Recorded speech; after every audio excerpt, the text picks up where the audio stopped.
भरनी एक टोकरी, तब जाके मिलल कहीं हमके नौकरी।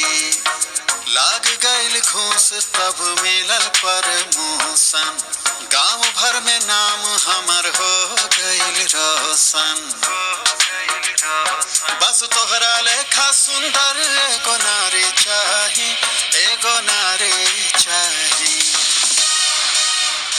हमरा पापा जी के दुल्हा सरकारी चाही, हमरा पापा जी के दुल्हा सरकारी चाही। फिर तो 20 लाख रुपया एगो गाड़ी चाही, फिर तो 20 लाख रुपया एगो गाड़ी चाही।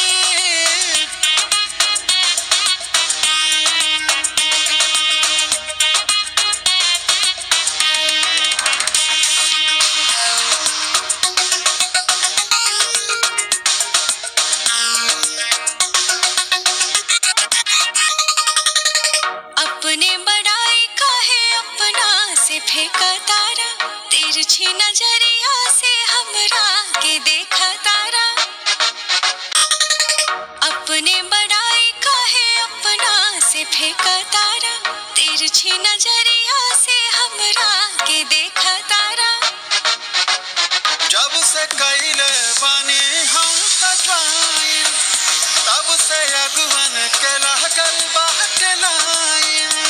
काली मम्मी के पतो संस्कारी चाही, संस्कारी चाही।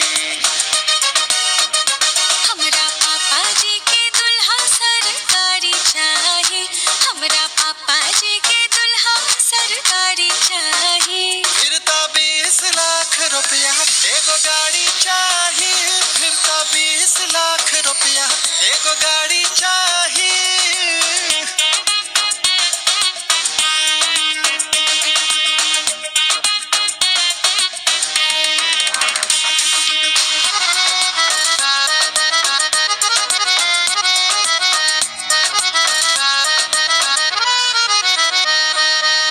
हमरो मम्मी पढ़ौले बाड़ी सिटी में, बहुते पैसा लागल बा यूनिवर्सिटी में।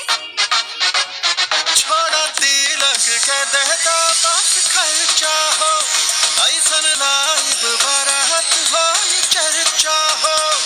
बस कन्या हमरा तोहरा लेखा प्यारी चाही, बस प्यारी चाही।